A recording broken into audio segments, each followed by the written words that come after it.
Subscribe now and press the bell icon. Never miss an update. Hello बच्चों, welcome back to DK education academy. बच्चों, आज हम पढ़ेंगे algebraic method, chapter 3, pair of linear equation in two variable, class 10th mathematics. ठीक है, तो बात करते हैं बेटा अलजेब्राइक मेथड में। इसके अंदर बच्चे हमने 3 मेथड्स पढ़ने हैं। Number 1 substitution method, number 2 elimination method and number 3 cross multiplication method. ठीक है बच्चे, तो इन तीनों मेथड से हम क्या करते हैं बेटा, पेयर ऑफ लीनियर इक्वेशंस को सॉल्व करते हैं ना। तो चलिए देखते हैं, सबसे पहले स्टार्ट करते हैं सब्स्टिट्यूशन मेथड।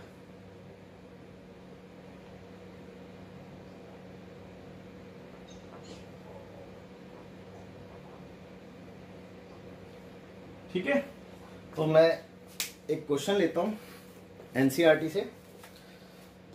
तो बच्चे एग्जाम्पल नंबर 7 देखेंगे एक बार। एग्जाम्पल नंबर 7 में लिखा है solve the following pair of equations bye substitution method. ठीक है, देखिए एक बार एग्जाम्पल नंबर 7, ये पेज नंबर 50 पे है एनसीईआरटी। तो बच्चे जो दो इक्वेशन आपको गिवन है 7x - 15y इक्वल टू 2 और सेकेंड इक्वेशन है बच्चे x + 2y इक्वल टू 3। ठीक है, तो इसको हमने सॉल्व करना है बेटा सब्स्टिट्यूशन मेथड से। देखिए बहुत ही इजी मेथड है और आपको बहुत अच्छे से समझ में आ जाएगा, कोई दिक्कत कोई परेशानी नहीं है। बट आप प्लीज थोड़ा सा ध्यान से देखें वीडियो को ना। तो देखो सबसे पहले हम क्या करते हैं, इसको इक्वेशन नंबर 1 और इसको इक्वेशन नंबर 2 से डिनोट कर देते हैं ना। अब आपने एक काम करना है, इनमें से जो आपको इक्वेशन थोड़ी इजी लग रही हो, है ना, मेरे को तो ये सेकंड इक्वेशन इजी लग रही है, तो आपने वो वाली इक्वेशन को ले लेना है। तो मैंने ले ली second equation, that is from equation number 2। और सेकंड इक्वेशन से आपने क्या करना है कि दोनों में से एक वेरिएबल की वैल्यू को फाइंड कर लेना, यानी कि एक वेरिएबल को छोड़ के बाकी सबको ट्रांसफर कर देना राइट हैंड साइड में। तो किसको आप सॉल्व करोगे बेटा, जो जिसका कोएफिशिएंट छोटा हो या फिर इवन नंबर हो। तो मैं x को सॉल्व करूंगा, यहाँ पे देखेंगे आप एक बार। तो मैंने x को छोड़ के बाकी सबको उस तरफ ट्रांसफर कर दिया, तो 3 - 2y हो जाएगा। अब जो भी यहाँ पे आता है बच्चे, जो भी आप वेरिएबल सॉल्व करेंगे उसको आपने हमेशा इक्वेशन नंबर 3 से डिनोट कर देना है। ठीक है, अब आप ये देखेंगे कि ये जो आपने वैल्यू फाइंड आउट की है ये किस इक्वेशन से की है। तो बच्चे मैंने किससे की है, ये सेकंड इक्वेशन से फाइंड आउट की थी वैल्यू, है ना। तो अब मैं इसको सेकंड इक्वेशन में नहीं फर्स्ट इक्वेशन में सब्स्टिट्यूट करूंगा, है ना। यानी कि अगर मैंने फर्स्ट से फाइंड आउट की होती तो मैं सेकंड में पुट करता, अब मैंने सेकंड से फाइंड आउट किए तो मैं फर्स्ट में इसको सब्स्टिट्यूट कर दूंगा, है ना। तो मैं यहां पे लिखूंगा putting x equal to 3 - 2y in equation number first. ठीक है, मैं इसको फर्स्ट में सब्स्टिट्यूट कर रहा हूं। तो देखेंगे एक बार 7 एज इट इज, x की जगह x की ये वैल्यू डाल देते हैं। तो x की वैल्यू कितनी है बच्चे, 3 - 2y और -15y एज इट इज आ गया, इक्वल टू में 2 था। ठीक है, यहां तक भी कोई डाउट नहीं होगा। चलिए आगे देखते हैं, अब इसको सिंप्लीफाई करना है। तो सबसे पहले ब्रैकेट ओपन होगा, तो 7 3 = 21 - 7 2 = 14 y -15y is equal to 2। यहां तक क्लियर है बच्चे। अब देखो लाइक टर्म्स है बच्चे, तो लाइक टर्म्स प्लस माइनस हो जाते हैं। तो 14y माइनस का है, 15y भी माइनस का है, तो माइनस माइनस प्लस होता है और साइन माइनस का ही आता है। तो कितना हो गया, 29y हो गया माइनस का। ठीक है बेटा, और इस तरफ क्या था राइट हैंड साइड में 2 और ये 21 था, तो मैं इसको उधर ट्रांसफर करूंगा तो ये -21 हो जाएगा। ठीक है, यहां तक भी कोई डाउट नहीं होगा। अब -29y एज इट इज, और इन दोनों को अगर मैं कैलकुलेट करता हूं तो माइनस का 19 आएगा, है ना। और माइनस से माइनस कैंसिल हो गया, तो y की क्या वैल्यू आ गई बच्चे आपके पास, 19/29। आई होप यहां तक आपको कोई भी डाउट नहीं होगा, बिल्कुल अच्छे से समझ में आ गया होगा। अब जब आपकी एक वेरिएबल की वैल्यू सॉल्व हो जाएगी तब आपने क्या करना है, तब आपने ये करना है कि जो आपने इक्वेशन नंबर 3 मानी है ना, आप उसमें इसको सब्स्टिट्यूट कर देंगे तो दूसरे वेरिएबल की वैल्यू आपके पास आ जाएगी, है ना। तो मैं यहां से इक्वेशन नंबर 3 में इसको सब्स्टिट्यूट करने जा रहा हूं, है ना। तो मैं लिखूंगा on putting y equal to कितना है बच्चे 19/29 in equation number 3। Equation number 3 में मैं इसकी वैल्यू को सब्स्टिट्यूट करूंगा। तो इक्वेशन नंबर 3 क्या थी बेटा, x is equal to 3 minus 2 into y, है ना। तो y की जगह y की वैल्यू डाल देंगे। तो y की वैल्यू कितनी है 19/29। तो x इज इक्वल टू कितना आ गया 3 माइनस 19 टू जा कितना होता है बेटा 38/29। ठीक है, यहां तक भी कोई डाउट नहीं होगा। अब इसका एलसीएम ले लेंगे, है ना। तो जब हाँ तो बेटा देखते हैं एलसीएम में कितना आएगा 29 3 जा 9 27 87 और यहाँ पे आएगा 38। तो सब्ट्रैक्ट करते हैं 87 में से 38 को, तो 17 में से 8 गया 9 और 4 49/29। ठीक है बेटा, एक बार इसको क्रॉस चेक कर लेते हैं आंसर को। बिल्कुल ठीक है आंसर, आप इसको नोट डाउन कर लो। हाँ तो बच्चों बढ़ते हैं नेक्स्ट एग्जांपल पे, दैट इज एग्जांपल नंबर 8। एक बार देखते हैं क्या लिखा है इसमें। Solve question number 1 of exercise 3.1, यानी कि आपकी जो एक्सरसाइज 3.1 है का क्वेश्चन नंबर 1 है उसको हमने सॉल्व करना है सब्स्टिट्यूशन मेथड से। ठीक है, तो एक बार देखते हैं बेटा क्या था क्वेश्चन एक्सरसाइज 3.1 में। पहला क्वेश्चन क्या था, ओके देखिए क्वेश्चन में लिखा है Aftab tells his daughter 7 years ago I was 7 times as old as you were then। ठीक है, कहने का मतलब ये कि आफ्ताब अपनी बेटी से कहता है कि 7 साल पहले मैं आपकी एज का 7 टाइम्स था, है ना। ऑल्सो 3 years फ्रॉम नाउ, यानी कि अब से 3 साल बाद I shall be 3 times as old as you will be, यानी कि अब से 3 साल बाद मैं तुम्हारी एज का 3 गुना हो जाऊंगा। ठीक है, isn't this interesting question mark, represent this situation algebraically and graphically. हमने सिर्फ क्या करना है, इसको सब्स्टिट्यूशन मेथड से सॉल्व करना है, क्योंकि क्वेश्चन नंबर 1 में जो लिखा है हमने वो नहीं करना, उस सिचुएशन को सब्स्टिट्यूशन मेथड से सिर्फ हमने सॉल्व करना है ना। तो सबसे पहले हम क्या करते हैं बच्चे, आफ्ताब और उसकी बेटी की प्रेजेंट एज लेट कर लेते हैं ना। तो लेट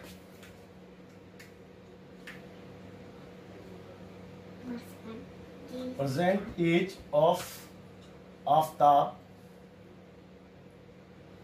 बी x ईयर, ठीक है, and present age of his daughter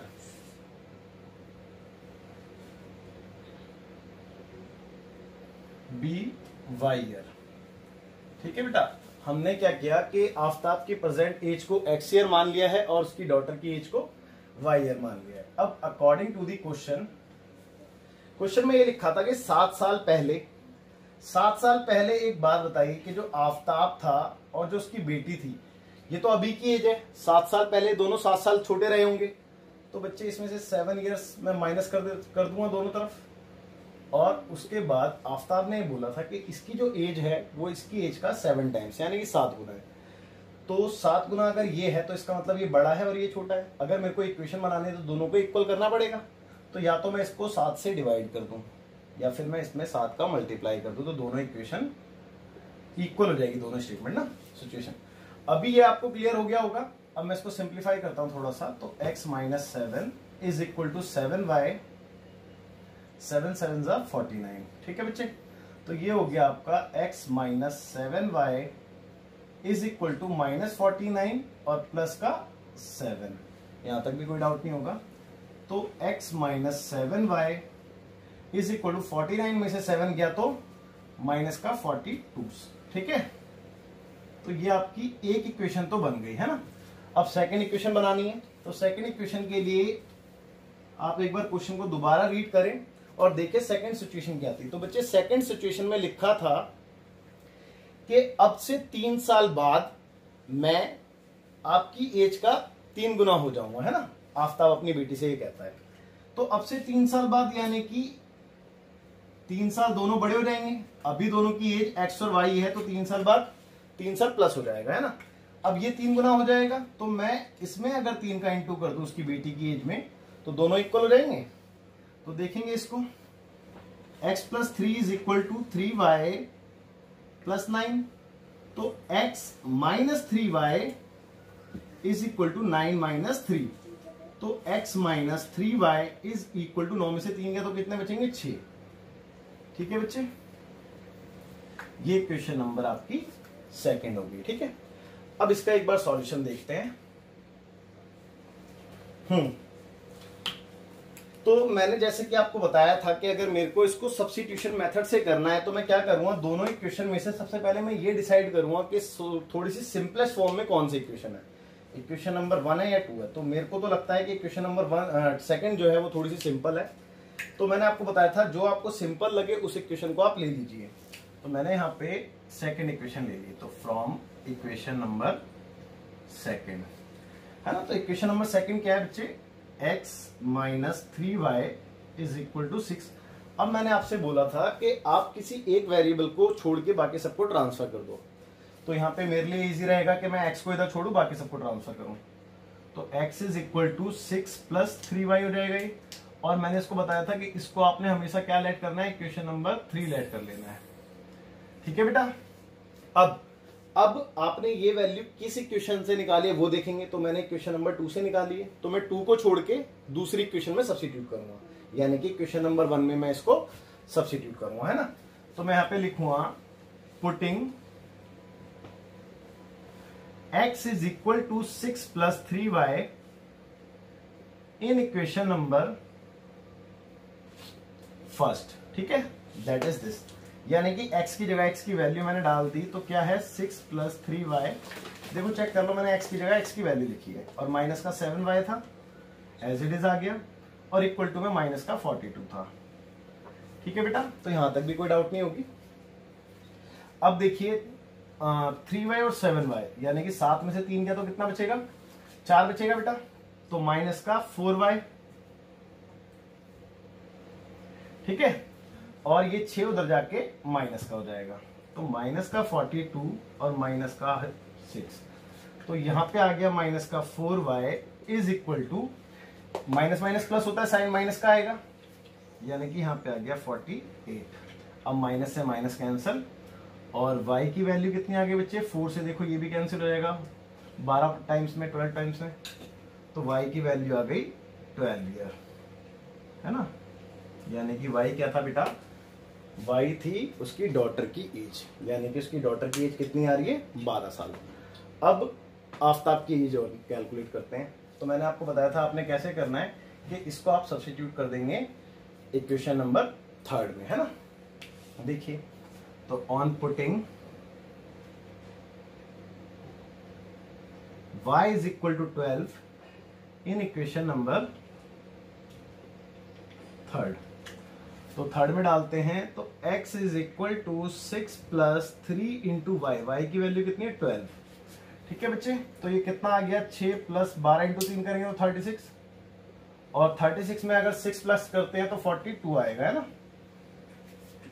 तो आफ्ताब की एज कितनी आ गई बच्चे, 42 इयर्स। तो आप नीचे लिख देंगे ना, hence the age of Aftab be 42 years and the age of his daughter be 12 years. ठीक है बच्चे, ये क्वेश्चन कंप्लीट हो गया आपका, आप इसको नोट डाउन कर लीजिए। हाँ तो बच्चों बढ़ते हैं एग्जाम्पल नंबर 9 पे, है ना। तो एग्जाम्पल नंबर 9 में लिखा है बेटा, let us consider example number 2 in section 3.3। जो हमने एग्जाम्पल नंबर 2 लास्ट में पढ़ा था सेक्शन 3.3 में, वही लिया गया इस क्वेश्चन में ना, इस एग्जाम्पल में। तो देखिए क्या है, the cost of 2 pencil and 3 eraser. मैं इसकी आपको हिंट दूंगा, बहुत इजी है क्योंकि मैं आपको पूरा सॉल्व नहीं कराऊंगा, है ना। तो इसने कॉस्ट बोली है किसकी बच्चे, 2 पेंसिल, पेंसिल की कॉस्ट को मैंने मान लिया कि x रुपीज है, और इरेजर की कॉस्ट को y रुपीज मान लेते हैं ना। ठीक है, तो आपसे बोला गया है, अकॉर्डिंग टू द क्वेश्चन आपसे बोला गया है कि 2 पेंसिल और 3 इरेजर 9 रुपए में है। तो 2 पेंसिल यानी कि 2x, 3 इरेजर यानी कि 3y, और दोनों को प्लस करके 9 रुपए आता है ना। और दूसरी सिचुएशन भी बोली है and the cost of 4 pencil, अगर मैं 4 पेंसिल लूं और 6 इरेजर लूं एंड 6 इरेजर, तो दोनों की कॉस्ट कितनी आती है बच्चे, यहाँ पे बोला है इज ₹18, तो 18 रुपए टोटल कॉस्ट आती है। आपने फाइंड करना है, find the cost of each pencil and each eraser, आपने पेंसिल और इरेजर की कॉस्ट बतानी है ना। तो देखते हैं एक बार, जैसे कि मैंने आपको बताया भी था, अगर आपने इसको सब्स्टिट्यूशन मेथड से ही करना है तो इक्वेशन नंबर 1 और 2 ले लेते हैं और किसी एक को लेंगे। तो चलो मैंने फर्स्ट को ले लिया, फर्स्ट थोड़ी सी इजी लग रही है, छोटी लग रही है, तो फ्रॉम इक्वेशन नंबर फर्स्ट, तो फर्स्ट है 2x + 3y = 9, तो यहां से मैं x की वैल्यू निकाल रहा हूं, आप ध्यान से देखना, 9 - 3y/2, ये इक्वेशन नंबर थर्ड। अब इसको मैं किस में पुट करूंगा बेटा, सेकंड में, है ना, सेकंड में पुट करूंगा क्योंकि फर्स्ट से कैलकुलेट किए, तो मैंने सेकंड में डाला, तो 4 × x, x की जगह x की वैल्यू आएगी यानी कि 9 - 3y/2, ठीक है, और प्लस 6y = 18, चेक कर लो आप। अब ये 2 से 2 टाइम्स में 4 कैंसिल हो जाता है और मैं ब्रैकेट ओपन करूंगा तो 9 × 2 = 18 और माइनस का 3 × 2 = 6y और प्लस का 6y = 18। ओ माइनस का 6y प्लस का 6y कैंसिल, तो बचा क्या, 18 = 18। यहाँ पे तो समस्या आ गई क्योंकि वेरिएबल ही खत्म हो गया हमारा, है ना। तो बेटा अगर आपको याद हो तो जब मैंने एग्जाम्पल कराया था आपको, एग्जाम्पल नंबर 2, तो मैंने आपको ये समझाया था कि इधर एग्जाम्पल नंबर 2 में मैनी सॉल्यूशन है। मैनी सॉल्यूशन क्यों है, तो उसके लिए मैंने बताया था कि ये वाली कंडीशन लग रही है वहां पे ना, a1/a2 = b1/b2 = c1/c2, ठीक है। तो ये वाली सिचुएशन लग रही है क्योंकि आप देखो तो ध्यान से देखो तो ये एक ही इक्वेशन है, अगर मैं इसको 2 से डिवाइड कर दूंगा तो ये वाली इक्वेशन आ जाएगी बेटा, है ना। इसलिए तो बच्चे ये इक्वेशन तो ट्रू है, लेकिन इन दैट सेक्शन मैं इसकी x और y की यानी कि पेंसिल और इरेजर की कोई भी यूनिक कॉस्ट नहीं बता सकता आपको, है ना। यहाँ पे क्योंकि इन्फिनाइटली मैनी सॉल्यूशंस है तो इसकी बहुत सारी कॉस्ट हो सकती है। जैसे कि फॉर एग्जांपल आप इसको उठाओगे, ठीक है, इक्वेशन नंबर 1 को उठाते हो और आप यहाँ पे x की कुछ भी वैल्यू पुट करो, यानी कि आपने पेंसिल की कॉस्ट को मान लो कि 2 रुपए माना होगा यहाँ पे, है ना, लेट सपोज 2 रुपए, तो बच्चे y की अलग वैल्यू आएगी, अगर आप 1 रुपए मानोगे तो y की अलग वैल्यू आएगी, इरेजर की अलग कॉस्ट आएगी, है ना, and so on.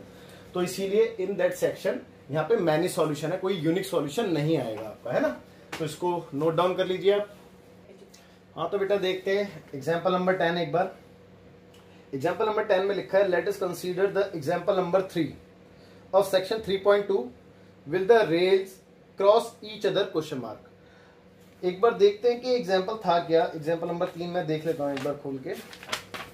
Example number 3 में बच्चे मिल गया। एग्जाम्पल नंबर 3 में लिखा था कि 2 rails are represented by the equations. आपको इक्वेशंस दे रखी थी x + 2y - 4 = 0, x + 2y - 4 = 0, है ना, और सेकंड इक्वेशन 2x + 4y - 12 = 0, ठीक है। रिप्रेजेंट दिस सिचुएशंस ग्राफिकली, है, ये एग्जाम्पल नंबर 3 में लिखा था। आपको ये बताना है कि क्या रेल एक दूसरे को क्रॉस करेंगी ईच अदर या फिर नहीं, है ना। तो क्रॉस कब करेंगी बेटे, क्रॉस जब करेंगी जब दोनों के बीच में कोई कॉमन पॉइंट आएगा, है ना। और कॉमन पॉइंट का मतलब क्या होता है कि कोई कॉमन सॉल्यूशन आएगा दोनों के बीच में, और अगर कोई कॉमन सॉल्यूशन नहीं आता तो इसका मतलब दोनों एक दूसरे को क्रॉस नहीं करेंगे, इट मीन्स पैरेलल जा रही होंगी, इट मीन्स नो सॉल्यूशन वाली बात होगी, है ना। चलिए देखते हैं एक बार इस क्वेश्चन को। तो इक्वेशन नंबर 1, इक्वेशन नंबर 2, चलो इक्वेशन नंबर 1 ले ली मैंने फ्रॉम, हिंट दे रहा हूं मैं इसमें भी ना, इजी है क्योंकि, ठीक है, तो मैं पूरा नहीं करा रहा, प्रॉपरली नहीं करा रहा, शॉर्ट में लिखा हूं। तो देखो मैंने यहाँ से इक्वेशन नंबर 1 ली, उससे मैंने क्या किया कि एक वेरिएबल सॉल्व कर लिया, यानी कि 4 - 2y, और इसको इक्वेशन नंबर 3 मान लिया। इसको मैं सेकंड में पुट करूंगा, तो मैंने इसको सेकंड में रखा, तो 2 × x की जगह क्या आएगा बच्चे, 4 - 2y और प्लस का 4y = 12। अब मैंने इसको इंटू किया तो 4 × 2 = 8 - 2 × 2 = 4y = 4y, sorry is equal two plus 4y, है ना, और इक्वल टू 12। अब -4y से +4y कैंसिल, तो 8 = 12 आ रहा है। अच्छा एक बात बताओ आप कि क्या ये पॉसिबल है कि 8 और 12 बराबर हो? नहीं ना, क्योंकि 8 और 12 कभी बराबर तो हो नहीं सकते ना, लेकिन इन दैट सिचुएशन दोनों इक्वल आ रहे हैं। तो बेटा इसका मतलब क्या निकल के आता है कि ये दोनों इक्वेशन इनकंसिस्टेंट है, मतलब एक तरीके से गलत इक्वेशन है, गलत स्टेटमेंट है ना, फॉल्स स्टेटमेंट है। तो इन दैट केस ये ट्रेन्स आपस में एक दूसरे को क्रॉस नहीं करेंगी क्योंकि ये पैरेलल लाइन की सिचुएशन है ना। तो आप इसको नोट डाउन कर लो, मैं रफ कर देता हूँ। हाँ तो बच्चों चलते हैं फिर एक्सरसाइज 3.3 पे, है ना, और देखते हैं वन बाय वन। तो पहला क्वेश्चन है बेटा, पहले क्वेश्चन में लिखा है solve the following pair of linear equations by the substitution methods. यानी कि हमारे पास कुछ इक्वेशंस गिवन है, उनके पेयर गिवन है, मतलब ना, तो उसको हमने सब्स्टिट्यूशन मेथड से सॉल्व करना है, ठीक है। तो देखते हैं वन बाय वन। अगर फर्स्ट पार्ट की बात करूं मैं, तो फर्स्ट पार्ट में लिखा है x plus y is equal to 14 और second x minus y is equal to 4। तो बच्चे ये तो डू योर सेल्फ, आप खुद करें, बहुत ही इजी इक्वेशन है, आप देख सकते हैं, ठीक है। तो ये मैं नहीं कराऊंगा बिल्कुल भी। इसका सेकंड पार्ट देखते हैं एक बार। सेकंड पार्ट में है s minus t is equal to 3 और इसकी दूसरी इक्वेशन में है s अपॉन में 3 प्लस t अपॉन में 2 इज इक्वल टू 6, है ना बच्चे। तो ये वाला क्वेश्चन एक बार देखते हैं, और आई एम श्योर कि ये भी बहुत ज्यादा टेढ़ा क्वेश्चन नहीं है, इजी क्वेश्चन है, तो इजीली आपको क्लियर हो जाएगा। अच्छा देखो, इक्वेशन नंबर 1 में अगर मैं चेक करूं तो बॉल बिल्कुल सिंपल है, लेकिन अगर इक्वेशन नंबर 2 की जो फ्रैक्शन आप देख रहे हो, ये अगर खत्म हो जाए तो आपके लिए इजी हो जाएगा, मैं मानता हूँ ऐसा। तो मैं एक काम करता हूँ, इसको सिंपलेस्ट फॉर्म में कन्वर्ट कर देता हूँ, उसके बाद आप इसको भी इजीली कर सकते हैं। अच्छा हाँ, एक बात और बता दूं कि आप कह रहे होगे कि सर यहाँ पे एस और टी है, तो बच्चे क्या हो गया, एस और टी में वेरिएबल ले लिया, यानी कि एक्स और वाई की जगह एस और टी ले लिया, तो उससे आपको कंफ्यूज होने की कोई जरूरत नहीं है। आप ध्यान दें कि इसको कैसे करेंगे। आपने क्या करना है कि यहाँ पे देखना है कि इनका एलसीएम कितना आ रहा है बेटा, 6 आएगा इसका एलसीएम। तो आपने इस इक्वेशन को 6 से इंटू कर देना है। तो जब आप इसको 6 से इंटू करोगे तो देखो 3 से 2 टाइम्स में, और 2 इंटू एस क्या आ गया, 2s आ गया। फिर 2 से 3 टाइम्स में तो ये 3t आ गया, है ना, और 6 6 36 आ गया। अब ये पहली इक्वेशन थी और ये आपकी दूसरी इक्वेशन सिंपलेस्ट फॉर्म में कन्वर्ट हो गई है ना। तो अब आप इसको भी इजीली सॉल्व कर सकते हो। नाउ डू योरसेल्फ, है ना, ठीक है बेटा। तो इसको भी आपने खुद करना है। चलिए बढ़ते हैं अपने थर्ड पार्ट पे। तो थर्ड पार्ट देखते हैं एक बार क्या है। थर्ड पार्ट है बेटा 3x minus y equal to 3, और इसकी सेकंड इक्वेशन है 9x minus 3y equal to 9, 9x minus 3y equal to 9, minus 3y equal to 9। तो बेटा अगर मैं इसकी बात करूं तो ये भी बहुत ही ज्यादा इजी है और इसको भी आपने करना है, लेकिन अगर आप इस इक्वेशन नंबर सेकंड को देखें ना ध्यान से, तो इसमें 3 कॉमन है बच्चे पूरी इक्वेशन में ना। तो अगर मैं इसको 3 से डिवाइड कर दूं तो थोड़ा छोटा बना दूंगा। ये इक्वेशन नंबर 1 हो गई। इसको मैंने जब 3 से डिवाइड किया तो ये क्या आएगा, 3x आएगा, और यहाँ पे y आएगा, और यहाँ पे 3 आएगा। ये इक्वेशन नंबर 2 हो गई। अब बेटा अगर आप इसको ध्यान से देखें तो सेम इक्वेशन बन गई।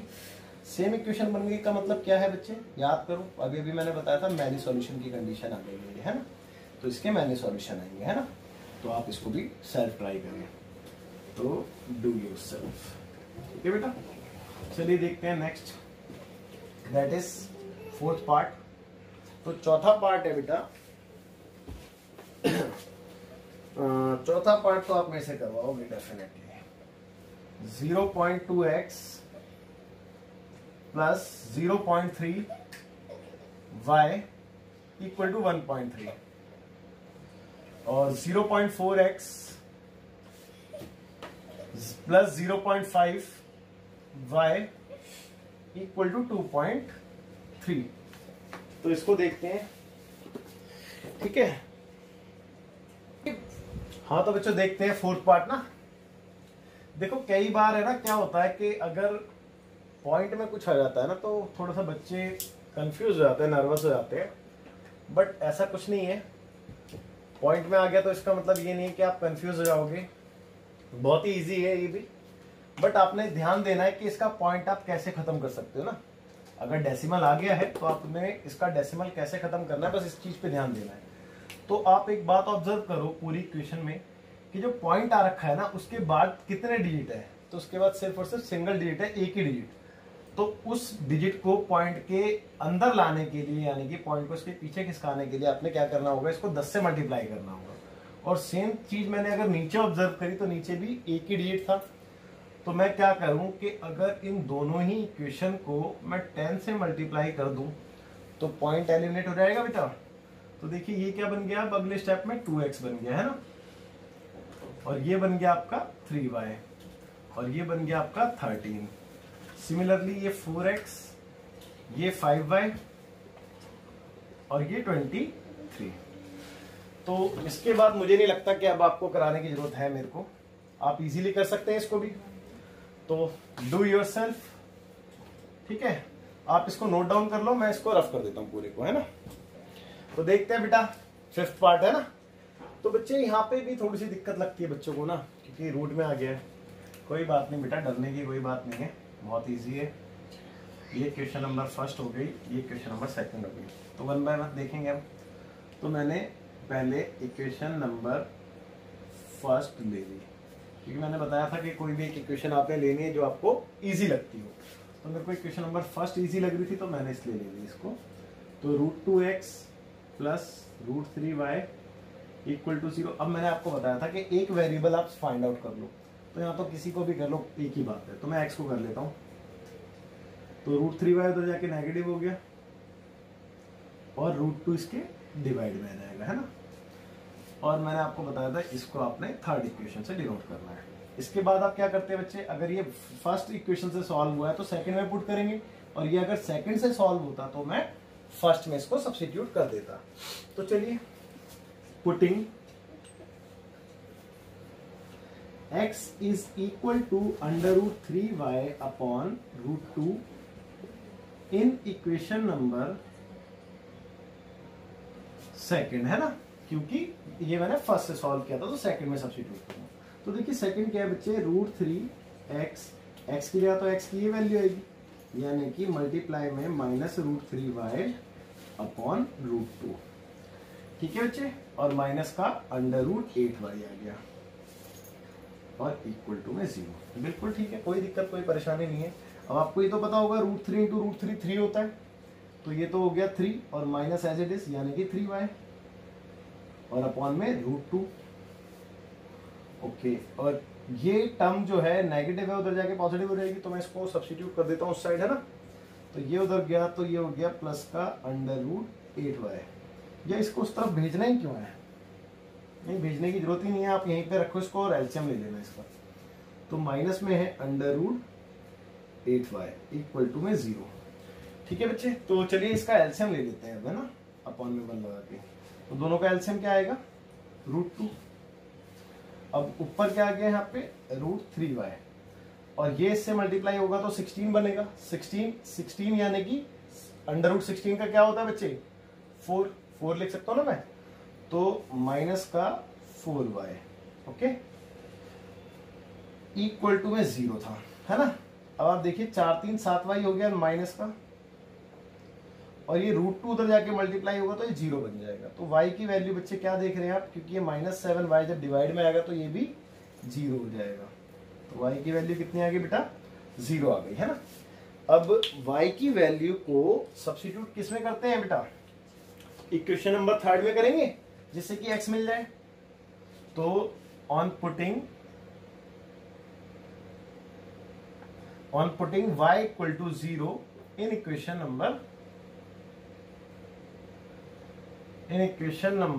3, तो 3 में इसको सब्स्टिट्यूट किया तो x is equal to -√3 upon √2 into में y, और y की वैल्यू है 0। तो बेटा मैं 0 से किसी को भी मल्टीप्लाई करूंगा या डिवाइड करूंगा तो क्या मिलेगा मेरे को, 0 ही मिलेगा। तो बच्चे x और y की ये वैल्यू आ गई, ये इसका सॉल्यूशन है। आई होप कि आपको अच्छे समझ में आया होगा, आप इसको नोट डाउन कर लो। हाँ तो बेटा बढ़ते हैं 6th पार्ट की तरफ, आपके सामने लिखा है बच्चे। तो सबसे पहले ना आप वही काम करो कि इसका है ना फ्रैक्शन खत्म करने की कोशिश करो, इक्वेशन को सिंपलेस्ट फॉर्म में कन्वर्ट करो जितना ज्यादा पॉसिबल है। तो उसका एक ही तरीका है कि आप इनका है ना एलसीएम चेक करो, एलसीएम कितना आ रहा है। तो बच्चे इसका एलसीएम कितना आएगा, इस पूरी इक्वेशन का 6 आएगा। तो मैंने इसको 6 से मल्टीप्लाई किया, सिमिलरली इसका भी एलसीएम 6 ही आ रहा है, तो इसको भी 6 से मल्टीप्लाई कर देंगे और देखते हैं सिंपलेस्ट फॉर्म में कन्वर्ट होगी।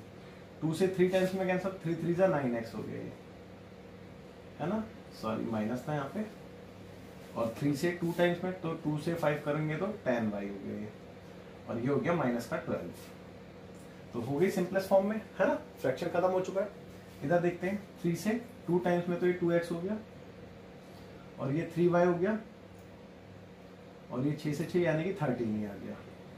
अब ये पहली इक्वेशन है और ये आपके पास दूसरी इक्वेशन है। तो बच्चे मुझे लगता नहीं है कि यार इसके आगे मेरे को कराने की जरूरत है, तो आप इसको एक बार ट्राई करें, अगर डाउट आता है तो आप मेरे को बताना, कमेंट करना, मैं इसकी फिर सॉल्यूशन आपको भेज दूंगा, ठीक है। तो ये भी हम छोड़ रहे हैं, डू योर सेल्फ, आप इसको ट्राई करें एक बार, मैं इसको रफ कर रहा हूं। हाँ तो बेटा क्वेश्चन नंबर 1 अच्छे से हो गया आपका, और मैंने सभी की हिंट्स दे दी है आपको ऑलमोस्ट। अगर फिर भी किसी में डाउट आ जाए आपका, तो आप मेरे को कमेंट करना, मैं इनका सॉल्यूशन आपको दे दूंगा, है ना, या फिर इसके सॉल्यूशन के ऊपर एक और वीडियो बना दूंगा, ठीक है। तो बढ़ते हैं बच्चे अपने क्वेश्चन नंबर 2 पे, देखिएगा एक बार। क्वेश्चन नंबर 2 में लिखा है सॉल्व 2x + 3y = 11।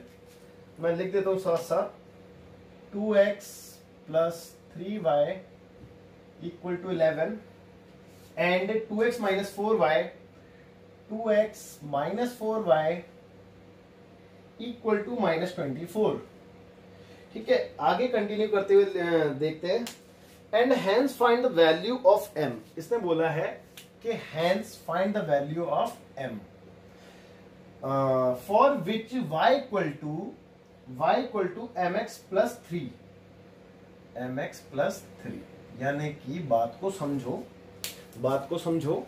देखो बच्चे यहां पे लिखा है कि solve this and hence find m for which y = mx + 3, यानी कि कहने का मतलब ये है कि आप पहले इस इक्वेशन को सॉल्व करो, किससे, अभी हमारा टॉपिक सब्स्टिट्यूशन चल रहा है तो सब्स्टिट्यूशन से करेंगे, और उसका जो भी रिजल्ट आता है x और y की वैल्यू, उसका यूज करते हुए, ठीक है, उसका यूज करते हुए आपने m की वैल्यू कैलकुलेट करनी है, यानी कि x और y को मैं यहाँ पे सब्स्टिट्यूट करूँ तो मेरा m निकल जाएगा। हाँ जी, तो देखते हैं बेटा, बिल्कुल। तो मेरे पास ये इक्वेशन नंबर 1 हो गई और ये इक्वेशन नंबर 2 हो गई, है ना। तो फर्स्ट ही ठीक है, फर्स्ट ले लेता हूं मैं, फ्रॉम इक्वेशन नंबर 1। तो इक्वेशन नंबर 1 क्या है बच्चे, 2x + 3y = 11। तो जैसे कि मैंने बताया, किसी एक वेरिएबल को छोड़ के सबको ट्रांसफर करो, तो x को छोड़ देता हूं, छोटा भी है, इवन नंबर भी है, तो 11 - 3y / 2, और इसको मैंने 3 मान रहा है, ठीक है, इक्वेशन नंबर 3। अब इसको मैं किस में पुट करूंगा, ये 1 से निकाले तो 2 में पुट करूंगा, है ना, और 2 से निकालता तो 1 में पुट करता, तो 2 में पुट कर देते हैं। तो on putting x = 11 - 3y / 2 in equation number 2, ठीक है, सेकंड में डालेंगे क्योंकि फर्स्ट से कैलकुलेट की थी। तो देखिए सेकंड क्या है, 2 × x, x की जगह x की वैल्यू ये आ जाएगी, तो x की वैल्यू कितनी है बच्चे, 11 - 3y / 2, और -4y एज इट इज = में -24। अब देखिए 2 से ये वाला 2 एलिमिनेट हो गया है ना, और इस ब्रैकेट को ओपन करते हैं तो 11 - 3y - 4y = -24। तो देखिए बेटा माइनस माइनस प्लस हो जाएंगे, लाइक टर्म्स है क्योंकि 4 3 7 माइनस का 7y आ गया यहाँ पे, और इस तरफ -24, और ये 11 प्लस का उधर जाएगा तो माइनस का हो जाएगा, क्योंकि लाइक टर्म्स एक तरफ करेंगे हम, तो माइनस का 7y = माइनस माइनस प्लस होगा यहाँ पे भी, तो ये हो गया माइनस का 4 और 1 5, 2 और 1 3, 35, है ना। तो माइनस से माइनस कैंसिल, और 7 से 5 बारी में 35, 7 5 और 35, है ना। तो y की वैल्यू कितनी आ गई बच्चे, 5, ठीक है। अब y की वैल्यू तो फाइंड आउट हो गई है, अब x निकालना है, तो x निकालने के लिए मैं क्वेश्चन नंबर 3 में डालूंगा, जैसे कि मैंने आपको बताया भी है। तो देखिए, putting y = 5 in equation number equation number किसमें बच्चे? थर्ड में, है ना। तो इक्वेशन नंबर थर्ड, तो थर्ड में देखते हैं एक बार। x is equal to 11 minus 3 into y. Y की वैल्यू कितनी है? 5, है ना, 5 और whole upon 2। Okay, so x is equal to 11 minus 5 3 15 upon 2। So x is equal to what? 15 minus 11 that is -4, तो -4 अपॉन में 2 दैट इज -2। तो x की वैल्यू आ गई है बच्चे -2। ठीक है, अब x भी आ गया है, y भी आ गया है। अब क्वेश्चन में बोला था कि हैंस सॉल्व या hence find the value of m such that y equal to mx plus 3। यानी कि अब आपने इसका यूज करके इस इक्वेशन से m कैलकुलेट करना है। तो नाउ वी हैव, हमारे पास एक इक्वेशन है बच्चे y equal to mx plus 3। अब मैं इसमें पुट करूंगा y और x की वैल्यू, है ना। तो बच्चे y की वैल्यू कितनी है? 5 इक्वल टू mx की वैल्यू कितनी है? -2 और प्लस 3 एज इट इज आ गया। तो देखो 5 और ये 3 इधर आएगा तो माइनस का हो जाएगा, तो 5 माइनस 3 इक्वल टू ये हो गया माइनस का 2m, है ना। तो बच्चे 5 में से 3 गया तो बचा 2 इक्वल टू माइनस का 2m। तो 2 से 2 1 टाइम्स में कैंसिल हो गया, तो m की वैल्यू आप कितनी देख रहे हैं? माइनस उधर चला जाएगा, तो this implies that m equal to -1। ठीक है बच्चे, तो m की वैल्यू आ गई है -1। अब एक बार मैं आंसर चेक कर लेता हूं, आप इसको नोट डाउन कीजिए जब तक। तो देखते हैं बेटा question number third, last question है एक्सरसाइज का और इसमें 6 पार्ट्स हैं और बेटे ये है वर्ड प्रॉब्लम्स ना। तो क्वेश्चन समझ के, क्वेश्चन यहाँ पे समझना बहुत इंपॉर्टेंट होता है ना। तो क्वेश्चन को बिल्कुल ध्यान से पढ़ेंगे, केयरफुली बिल्कुल एकदम, और क्वेश्चन समझ के क्वेश्चंस बनाएंगे, है ना, और फिर उसको सॉल्व करेंगे। ठीक है, तो देखते हैं 1 बाय 1 क्वेश्चन नंबर थर्ड। तो क्वेश्चन नंबर थर्ड का फर्स्ट पार्ट देखते हैं एक बार। तो बेटा इसमें लिखा है, पहले तो क्वेश्चन में लिखा है from the pair of linear equations for the following problems and find their solutions by substitution method. यानी कि आपने सभी इक्वेशन के पेयर बना रहे हैं लीनियर इक्वेशंस के, ठीक है, और उसको सॉल्व करना है सब्स्टिट्यूशन मेथड से। तो नंबर 1 देखते हैं। इसमें लिखा है the difference between 2 numbers is 26, यानी कि 2 नंबर्स का डिफरेंस जो है वो 26 है। अब डिफरेंस 26 है, वो तो खैर बात की बात है, मैं अपने समझने के लिए यहाँ पे 2 मिनट के लिए लिख लेता हूं। और आगे लिखा है and 1 number is 3 times the other, find them. और जो एक नंबर है वो दूसरे का 3 टाइम्स है। ठीक है बेटा, तो मैं एक काम करता हूं, मैं लेट कर लेता हूं, लेट 2 नंबर्स, ठीक है, 2 numbers are x and y और comma x is greater than y। ठीक है बच्चे, यानी कि मैंने 2 नंबर्स को लेट कर लिया कि वो x और y हैं, और मैंने यहाँ पे ये भी शो किया है कि x बड़ा नंबर है और y छोटा नंबर है ना। अब अकॉर्डिंग टू द क्वेश्चन देखिए इन दोनों नंबर्स का डिफरेंस था 26, क्वेश्चन में गिवन था आपको, तो बड़े में से छोटे को माइनस करो तो 26 आ जाएगा, पहली बात। अब सेकंड बात, इसने ये बोला था कि and 1 number is 3 times the other, जो एक नंबर है वो 3 गुना है दूसरे का। ऑल्सो x बड़ा नंबर है तो यही 3 गुना होगा ना बेटा y का। तो अगर मेरे को इन दोनों को बराबर करना है तो ये पहले से बड़ा है, अगर मैं इसमें 3 का इंटू कर दूं तो दोनों बराबर हो जाएंगे बच्चे। तो बेटा ये बन गई इक्वेशन, है ना, ये फर्स्ट और ये सेकंड। अब आप इसको इजीली सॉल्व कर सकते हो, और ये तो पहले से सिंपलेस्ट फॉर्म में देखो ना, अगर आप सीधा सीधा x की वैल्यू यहाँ पे पुट करोगे 3y, तो 3y माइनस y यानी कि बचेगा 2y से 26 यानी कि 2 जाएगा तो 30 रह जाएगा, तो y की वैल्यू 13 आ गई। अब जब y की वैल्यू 13 है तो इसमें पुट करोगे तो 13 3 ठीक है 39, तो x की वैल्यू 39 आ गई। ठीक है बेटा, अच्छे से क्लियर हो गया होगा ये। ठीक है, तो बढ़ते हैं सेकंड पार्ट पे, इसके देखेंगे एक बार इसको। अब आप खुद करें, डू योरसेल्फ, मैंने आपको हिंट दे दी है इसकी पूरी। तो सेकंड पार्ट देखते हैं बच्चे एक बार। कह रहे कि the larger of to supplementary angles. अच्छा, सप्लीमेंट्री एंगल समझते हैं ना, किसे कहते हैं? जिनका सम 180 होता है। अगर किसी दो एंगल का सम 180 होता है तो उसको सप्लीमेंट्री एंगल कहते हैं ना। और कॉम्प्लीमेंट्री मतलब अगर दो एंगल का सम 90 डिग्री होता है तो the larger of to supplementary angles exceed the smaller by 18 degree. जो लार्जर है वो एक्सीड कर रहा है बेटा कितना? 18 डिग्री एक्सीड कर रहा है। तो फाइंड देम। तो सबसे पहले आप लेट कर लो, हिंट दे रहा हूं मैं, ये भी इजी है। मैंने एक नंबर को, एक एंगल को x मान लिया और दूसरे को y मान लिया। अब यहाँ पे भी वही वाली बात थी कि एक को बड़ा और एक को छोटा रखना था, तो मैंने x को बड़ा माना है और y को छोटा माना है। तो देखिए सबसे पहले तो अकॉर्डिंग टू द क्वेश्चन कि दोनों का सम कितना होगा बच्चे? 180 होगा। ये मैं आपको बता चुका हूं, क्योंकि सप्लीमेंट्री एंगल्स का जो सम होता है वो 180 डिग्री होता है ना। अब आगे क्या बोला था? द लार्जर, जो बड़ा है, of the two supplementary angles exceed by smaller by 18 degree. यानी कि जो बड़ा था, ऑल्सो जो बड़ा था यानी कि x, वो y से कितना एक्सीड कर रहा था बेटे? 18 डिग्री एक्सीड कर रहा था। अगर मैं इसमें से 18 सब्ट्रैक्ट कर दूं तो दोनों इक्वेशन बराबर हो जाएगी, या फिर मैं इसमें भी 18 डिग्री ऐड कर दूं तो भी ये दोनों इक्वेशन बराबर हो जाएंगे। तो बेटा अगले स्टेप में मैं इसको कैसे लिख सकता हूँ? x minus y equal to 18 degree. ये इक्वेशन नंबर 2 हो गई।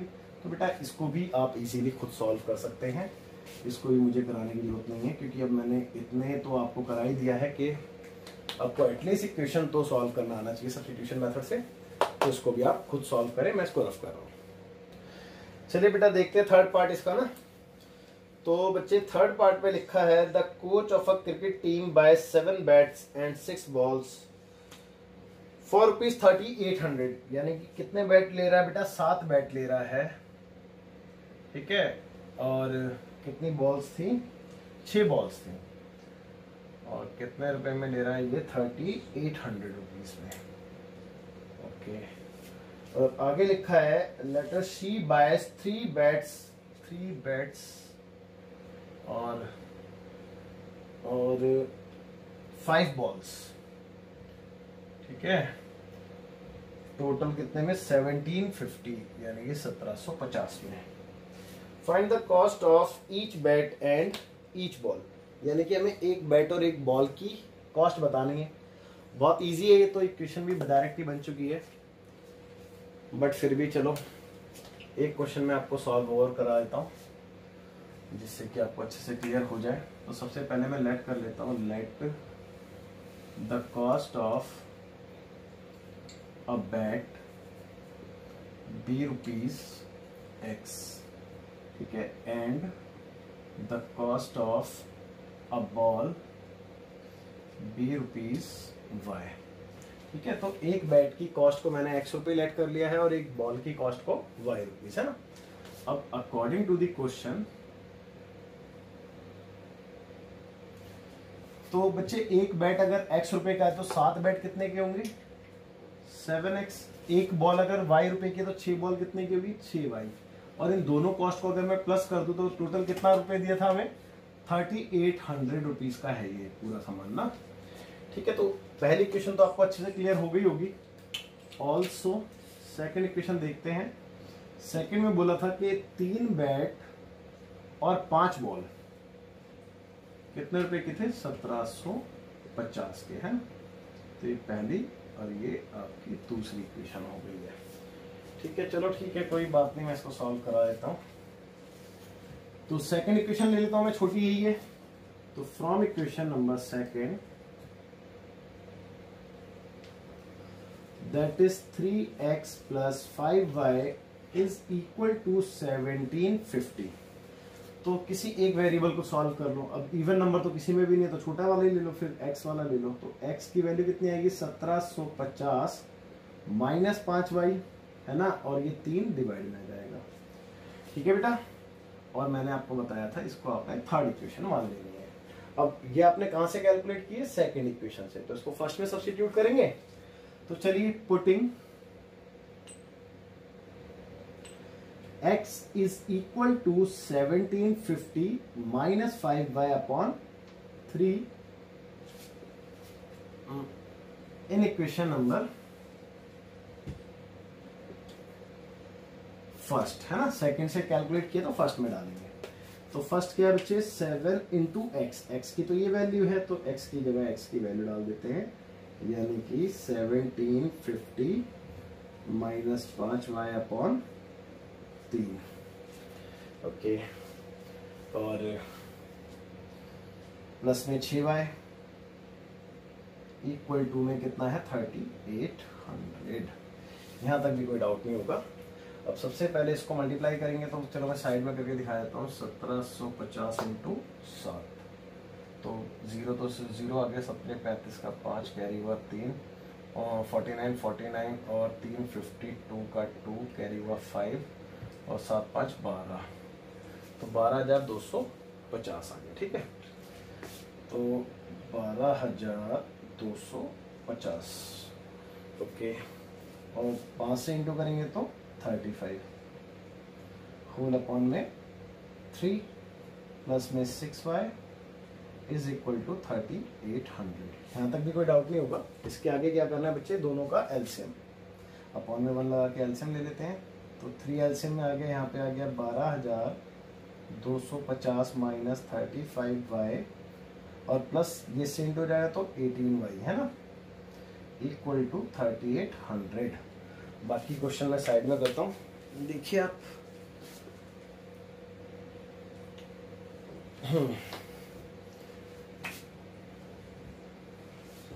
तो 12,250 तो एज इट इज और 38 उधर ट्रांसफर कर देंगे, है ना। तो 12,250 और 35 माइनस 18, देखिए कितना है बच्चे, 35 माइनस 18, है ना। तो कितना आ रहा है, 15 में से 8 गया 7 आ गया और 2 में से 1 गया 1, 17y। लेकिन 17y आएगा माइनस का, है ना, तो मैं डायरेक्ट लिख देता हूँ माइनस का 17y और ये 3 को उधर शिफ्ट कर देता हूँ। तो 3800 को 3 से इंटू करेंगे, ये 3 इधर इंटू में आ जाएगा, तो 8 3 जा 24, तो 2 बचा, 2 कैरी हुआ और 3 3 जा 9, 9 और 2 11, है ना। तो 00 एज इट इज, यानी कि 11,400। तो यहाँ पे आ गया 11,400। ओके, तो minus 17y as it is आ गया आपका, और ये है 11,400 और ये उधर जाएगा तो माइनस का हो जाएगा 12,250। तो देखते हैं माइनस करके कितना आ रहा है। 12,250 में से माइनस करना है 11,400, है ना। तो 0, ये 5 एज इट इज, 12 में से 4 गया 8 आ गया और बस 850 आएगा, है ना। तो माइनस का 17y और यहाँ पे भी माइनस का ही 850 आएगा, चेक कर लो क्योंकि माइनस का बड़ा है ना। तो ये कैंसिल हो गया और y की वैल्यू कितनी आ गई बेटा, 850 अपॉन में 17। ठीक है, तो कितने टाइम्स में जाता है, 5 टाइम्स में। 5 7 35 और 5 6 5 3 8। ठीक है, और 0 का 0, यानी कि y इक्वल टू आ गया आपका ₹50। ठीक है, अब x निकालना है, तो x निकालने के लिए क्या करेंगे, y को सब्स्टिट्यूट करेंगे इक्वेशन नंबर 3 में। तो देखते हैं आगे, putting y equal to 50 in equation number 3। हाँ जी, तो 3rd इक्वेशन है आपकी, x is equal to 1750 minus 5 into y, y की वैल्यू कितनी है बच्चे, 50 whole upon 3। Okay, so x is equal to 1750 minus 5 5 जा 25, यानी कि 250 अपॉन में 3। तो x इज इक्वल टू कितना आ रहा है, देखो 0 और 5 में से 5 गया 0, 7 में से 2 गया तो 5 और 1 और अपॉन में था 3, यानी कि 3 पंजे 15 और 2 0 एज इट इज, यानी कि x की वैल्यू आ गई बच्चे ₹500। तो आप लास्ट में अपना जो आंसर लिखेंगे उसमें लास्ट में अपने आंसर को स्टेटमेंट में लिखना है। तो स्टेटमेंट में क्या लिखेंगे बेटा, Hence the cost of each bet be ₹500 and the cost of each ball be ₹50। ठीक है बच्चे, आप इसको नोट कर लीजिए एक बार। चलिए बेटा देखते हैं फिर फोर्थ पार्ट। ठीक, क्वेश्चन नंबर 3 का अच्छा क्वेश्चन है, ध्यान से सुने क्वेश्चन को। क्वेश्चन में लिखा है बच्चे, the taxi charges in a city consist of a fixed charge together with the charge of the distance covered. ठीक है, कहने का मतलब ये है कि बच्चों आपने देखा होगा, आपने कई बार ऑटो रिक्शा वगैरह में सफर किया होगा, तो आप ऑब्जर्व करते हैं कि जो आप जैसे कि बैठे, उसने मीटर डाउन किया रिक्शे ऑटो रिक्शे वाले ने, तो आप देखते हैं कि आपका है ना एक नॉमिनल अमाउंट लिखा हुआ आ जाता है, दैट इज ₹25 जो आजकल चल रहा है। बाकी अभी कितना है मुझे नहीं पता, लेकिन ठीक है। उसके बाद जैसे आपका 1 किलोमीटर ट्रेवल हो जाता है कंप्लीट, तो उसके बाद आपका 1 बाय 1 बढ़ता रहता है। यानी कि जो सबसे पहले आता है ना बच्चे, बिना चले मीटर स्टार्ट करते ही, उसको कहते हैं फिक्स चार्ज। वो तो आपको पे करना ही पड़ेगा, चाहे आप उसके बाद रन करो या मत करो। ठीक है बेटा, उतना तो आपको पे करना पड़ेगा, उसको कहते हैं फिक्स चार्ज। उसके बाद आता है रनिंग कॉस्ट। ठीक है, रनिंग चार्जेस यानी कि जितने किलोमीटर आप जाओगे उसके बाद उस हिसाब से, है ना। तो यहाँ पे लिखा है, the taxi charges in a city consist of a fix charge together with the charge for the distance covered. ठीक है, for a distance of 10 kilometre the charge paid is ₹105। यानी कि अगर कोई भी पर्सन मान लो कि 10 किलोमीटर की यात्रा करता है, तो उसको कितना पे करना पड़ता है बेटे? ₹105 पे करने पड़ते हैं। ठीक है, आगे लिखा है, and for a journey of 15 kilometre, अगर कोई जर्नी करे 15 किलोमीटर की, तो द चार्ज पेड इज ₹155। तो उसको कितने रुपए पे करने पड़ेंगे बेटा? इसके लिए ₹155 पे करने पड़ेंगे। अब आगे लिखा है, what are the fix charges and the charges per kilometre. आप बताना है इस क्वेश्चन में, एक तो फिक्स चार्जेस और charges per kilometre. How much does a person have to pay for travelling a distance of 25 kilometre. इसके बाद आपने बताना है कि अगर कोई पर्सन 25 किलोमीटर ट्रेवल करता तो उसको कितना पे करना पड़ता। इसके बाद ये भी बताना है आपको, है ना। तो आई होप कि क्वेश्चन तो आपको समझ में आ गया होगा, लेकिन क्वेश्चन थोड़ा सा बड़ा है, लेंदी है, तो आप क्वेश्चन को एक बार और अच्छे से पढ़ लें तभी इसको करें। देखिए, सबसे पहले मैं लेट कर लेता हूं, लेट द फिक्स्ड चार्जेस। ठीक है बच्चे, बी ₹X। मैंने फिक्स चार्ज को मान लिया X रुपए है, यानी कि ये तो आपने पे करना ही करना है। उसके बाद आता है रनिंग चार्जेस, है ना। तो and the charges per kilometre. ठीक है बच्चे, पर किलोमीटर, यानी कि पर किलोमीटर चार्जेस ₹20। मैंने इसको मान लिया Y, है ना, यानी कि 1 किलोमीटर का ₹Y। अगर आप 5 किलोमीटर जाओगे तो 5Y, 10 किलोमीटर जाओगे तो 10Y एंड सो ऑन, है ना। आगे देखेंगे, according to the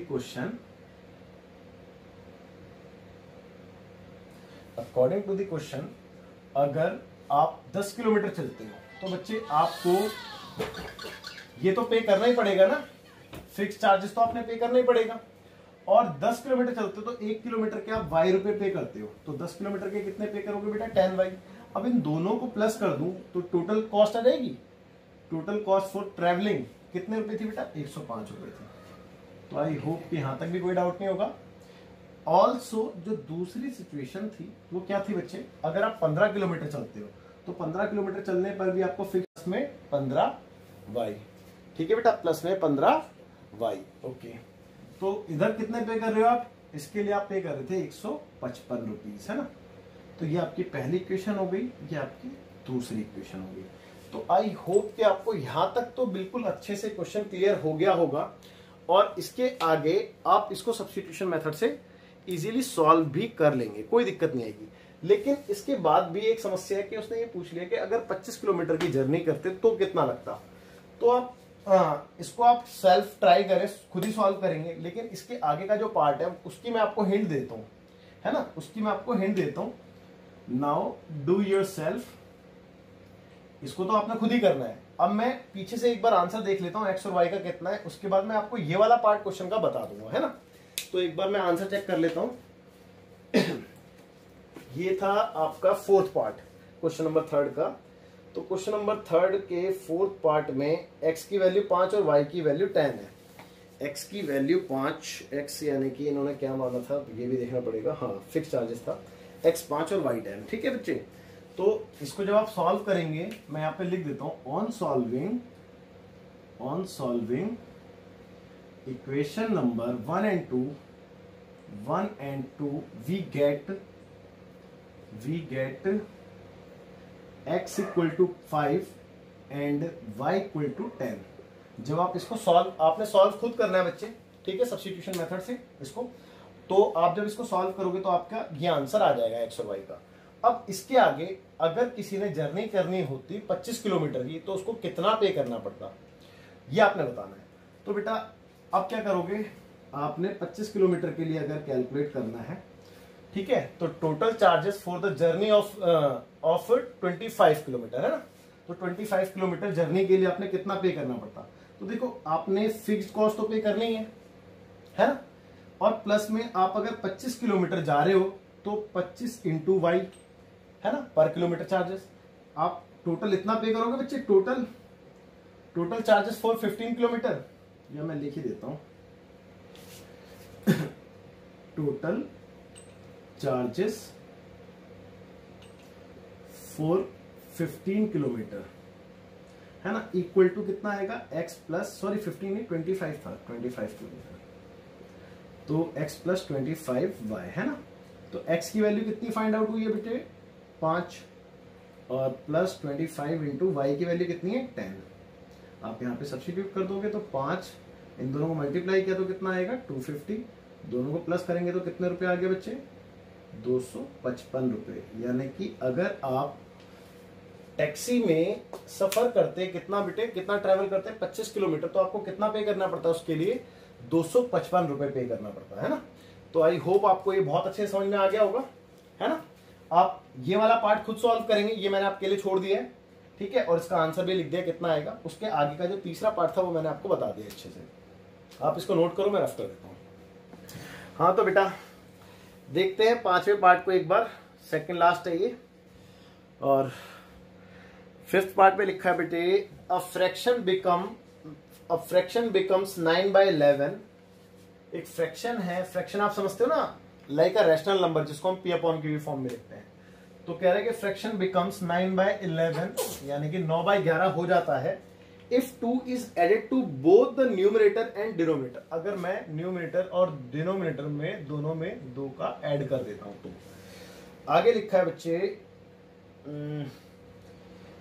if 3 is added to both the numerator and denominator, अगर आप इसमें 3 का ऐड करते ऊपर भी और नीचे भी, तो लिखा है कि इट बिकम्स 5/6। तो ये कितना हो जाता बेटा, 5/6 बन जाता है एक फ्रैक्शन, है ना।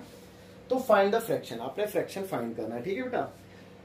क्वेश्चन तो आपको समझ में आ गया होगा। अब देखिए सॉल्यूशन इसका, सबसे पहले आप क्या करेंगे, लेट कर लेंगे, let the fraction be x upon y, है ना, x अपॉन y, क्योंकि फ्रैक्शन हमेशा p अपॉन q की फॉर्म में होता है।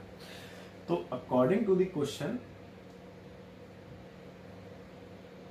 अच्छा ये तो पता है ना कि y की वैल्यू 0 नहीं हो सकती यहाँ पे, क्योंकि अनडिफाइंड हो जाएगा बेटा, तो ये तो अंडरस्टूड है। देखते हैं पहली सिचुएशन क्या थी। पहली सिचुएशन ये थी, कह रहा था कि अगर न्यूमरेटर यानी कि ऊपर वाला, डिनोमिनेटर यानी कि नीचे वाला, इसमें आप तो 2 ऐड कर दोगे तो फ्रैक्शन की वैल्यू कितनी आएगी, 9/11 आएगी। तो बच्चे x में मैंने 2 ऐड किया और नीचे डिनोमिनेटर यानी कि y में भी मैंने 2 ऐड किया, तो मेरे को आंसर क्या मिलेगा, 9/11। तो मेरी एक इक्वेशन तो बन गई है, बट इसको सिंपलेस्ट फॉर्म में कन्वर्ट करते हैं, क्रॉस मल्टीप्लाई करते हैं, दैट इज 11x, 11 2 जा 22, 9y, 9 2 जा 18। तो 11x minus 9y is equal to 18 minus 22। तो 18 में से 22 जाएंगे तो बच्चे डायरेक्ट लिख दूं -4, इसको रफ करके, तो मैं डायरेक्ट लिख देता हूं यहां पे -4, ठीक है। तो अब देखो ध्यान से, ये आपकी एक इक्वेशन बन गई है ना। अब दूसरी इक्वेशन के लिए देखते हैं। ऑल्सो सेकेंड सिचुएशन में बोला था कि अगर आप ऊपर नीचे 3 ऐड करते हो, यानी कि न्यूमरेटर में भी 3 ऐड करोगे और डिनोमिनेटर में भी 3 ऐड करोगे, तो आपका फ्रैक्शन कितना बनता है बच्चे? 5/6 बनेगा, है ना। तो 5/6 इट बिकम्स 5/6। तो क्रॉस मल्टीप्लाई करते हैं इधर भी। 6x प्लस 6 3 ज़ा 18 is equal to what? 5y plus 5 3 ज़ा 15। तो वेरिएबल एक साइड में 6x माइनस 5y और कांस्टेंट हम एक तरफ हो जाएंगे, तो 15 माइनस 18। अब इन दोनों को सब्ट्रैक्ट करूंगा तो कितना आएगा? -3 आएगा। ठीक है, डायरेक्ट लिख दूं तो -3 आ गया। डायरेक्ट लिख देता हूं। ये आपकी इक्वेशन नंबर 2 हो गई, है ना, इक्वेशन नंबर 2। इसके आगे बच्चे इसको आप खुद सॉल्व करें, क्योंकि मैंने एकदम इसको सिंपलेस्ट फॉर्म में कन्वर्ट कर दिया है। आप दोनों इक्वेशन को सब्स्टिट्यूशन मेथड से कर सकते हैं इजीली। तो चलिए बढ़ते हैं नेक्स्ट पार्ट। तो देखते हैं बेटा, 6th पार्ट एक बार है, लास्ट पार्ट एक इसका एक्सरसाइज का और क्वेश्चन का भी। तो इसमें लिखा है बच्चे 5 years hence the age of Jacob, यानी कि 5 साल बाद जैकब की एज जो है will be 3 times that of his son, यानी कि उसके बेटे की एज की 3 गुना हो जाएगी। कब बेटा? 3 साल बाद, है ना। ओके, आगे लिखा है बेटा 5 years ago, यानी कि 5 साल पहले Jacob's age was 7 times that of his son, यानी कि 5 साल पहले जैकब की जो एज है वो अपने बेटे की एज की कितनी थी? 7 गुना थी, है ना। तो आगे लिखा है what are their present age, आपने इनकी प्रेजेंट एज बतानी है। और बहुत ही इजी क्वेश्चन है, मैं इस टाइप का क्वेश्चन आपको करा चुका हूँ ऑलरेडी। अगर आपको याद हो तो मैंने आपको यहाँ पे भी एक एग्जाम्पल कराया था ना बेटा, बिल्कुल सेम ही है। आप इसको खुद ट्राई कर लेना, लेकिन मैं थोड़ी सी हिंट देता हूँ इसमें ना।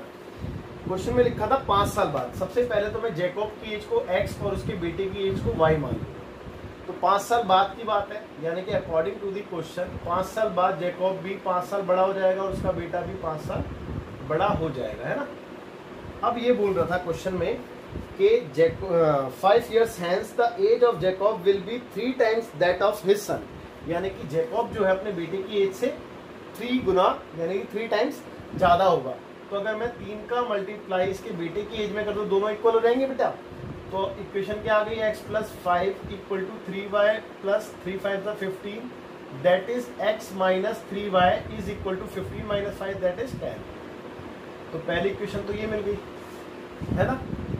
ऑल्सो सेकंड के लिए क्या बोला है? सेकंड के लिए बोला है कि 5 years ago, यानी कि 5 साल पहले। तो 5 साल पहले अभी इनकी एज कितनी है बेटा? x और y। तो 5 साल पहले ऑब्वियस सी बात है 5 साल कम रही होगी, है ना। तो 5 साल पहले इनकी एज हमने लिख दिया। अब ये बोल रहा है कि 5 years ago Jacob's age was 7 times that of his son, यानी कि जो जैकब की एज है वो 7 गुना थी, यानी कि 7 गुना है। अगर मेरे को दोनों को इक्वल करना है तो इसमें 7 का मल्टीप्लाई करना पड़ेगा, है ना। तो कितना हो गया बेटा? x minus 5 is equal to 7y minus 7 5 ज़ा 35। तो x minus 7y is equal to, ये उधर जाएगा तो प्लस का हो जाएगा, यानी कि माइनस का 30 आएगा, है ना। तो बेटा सेकेंड इक्वेशन आपके सामने ये आ गई है ना। तो इसके आगे बेटा आप इसको इजीली सॉल्व कर सकते हैं। सब्स्टिट्यूशन मेथड मैंने आपको अच्छे से समझा दिया है।